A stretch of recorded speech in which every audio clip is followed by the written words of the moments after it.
सरकार ने मन माने अपना काम चलाया।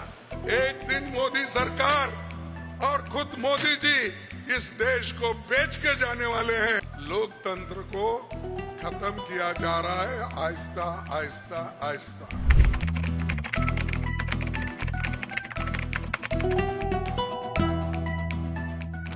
पिछले 11 वर्ष में सत्ताधारी दल संविधान पर चोट कर रहा है।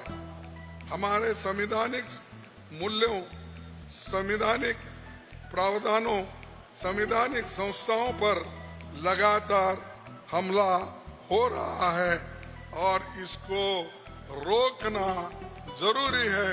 इसके लिए हम सब कुछ करने के लिए तैयार होना चाहिए। हाल में हुए संसद के बजट सत्र में सरकार ने मन माने अपना काम चलाया। स्पीकर ने leader of opposition Rahul Gandhi ji को नाम लिया, उनको बोलने के लिए कहा, फिर बात उन्होंने उनको बोलने नहीं दिया। ये डेमोक्रेसी में लज्जा की बात है। एक अपोजिशन लीडर को अगर आप बात करने नहीं देते, क्या आप सामान्य लोगों को करेंगे? क्या आप सामान्य लोगों को लोकतंत्र का फल दे पाएंगे? लोगों की आवाज को उठाने वाले एलओपी जिनके आवाज को दबाया जाता है, तो इसके ऊपर से सोचिए कि आज की सरकार किस मानसिकता के साथ चल रही है। इसीलिए हमको आवाज उठाना जरूरी है। लेकिन आज जो हो रहा है वैसा पहले कभी नहीं हुआ। जनता के सरोकार के जरूरी मुद्दों पर बहस करने के बजाय सरकार कम्युनल पोलराइजेशन के लिए रात के 3-4 बजे तक संसद में बहस कराती रही और मणिपुर जैसे अहम मुद्दे पर रात के 4:30 बजे बहस शुरू होती है। मैंने कहा शाह जी को, अरे भाई ये कल बात करेंगे, क्योंकि इन मुद्दों पे हमको कुछ रोशनी डालना है, समझाना है और देश के लोगों को भी ये मालूम होना है मणिपुर का इंसिडेंट कैसा चल रहा है, वहां पर किस तरह की गवर्नेंस चल रही है।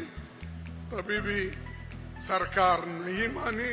इसका मतलब है कि सरकार कुछ छुपाना चाहती है, जनता से छुपाकर उनके जो फेल्यूर्स हैं उसको वो एक ढंग से उसको छुपाकर रखना चाहती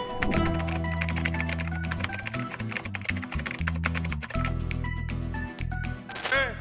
इसीलिए एक एक करके पब्लिक सेक्टर को तो बेच रहे हैं और अपने दोस्तों को सुपुर्द कर रहे हैं। तो ऐसा अगर चला तो एक दिन मोदी सरकार और खुद मोदी जी इस देश को बेच के जाने वाले हैं, ऐसा मैं कहूंगा।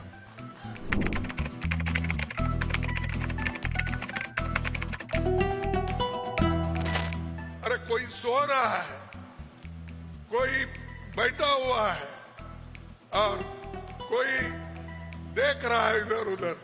ऐसे वक्त वो बिल आती है, जो बिल महत्वपूर्ण है लोकतंत्र में। ये रवैया सरकार का है। इसीलिए मैं कहूंगा लोकतंत्र को खत्म किया जा रहा है आहिस्ता आहिस्ता आहिस्ता।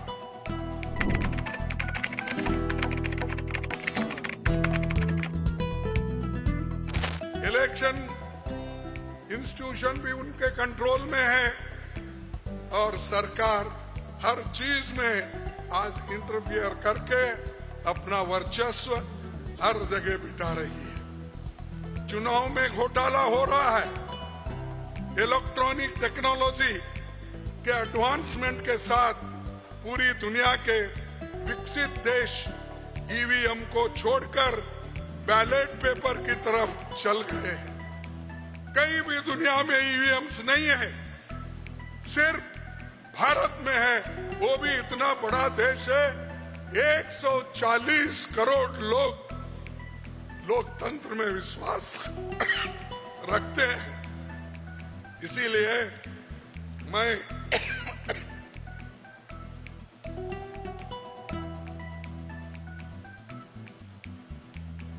विकसित देश भी बैलेट पेपर में, लेकिन हम ईवीएम पे चल रहे हैं। ये सब फ्रॉड है।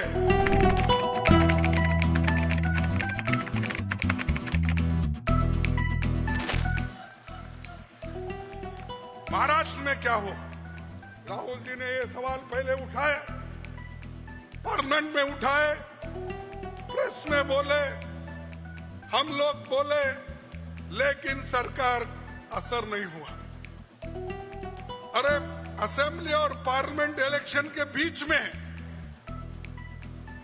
अगर 50 लाख वोट्स वहां पर ज्यादा होते हैं तो आप ही बताइए, ये कैसा डेमोक्रेसी, ये कैसा इलेक्शन कमीशन, ये कैसा वोटर लिस्ट उन्होंने बनाया? सब फर्जी बना के जीत गए। महाराष्ट्र का इलेक्शन ये तो फ्रॉड है, डेमोक्रेसी पे ये एक मार है। इसलिए यही बात हरियाणा में भी हुई है।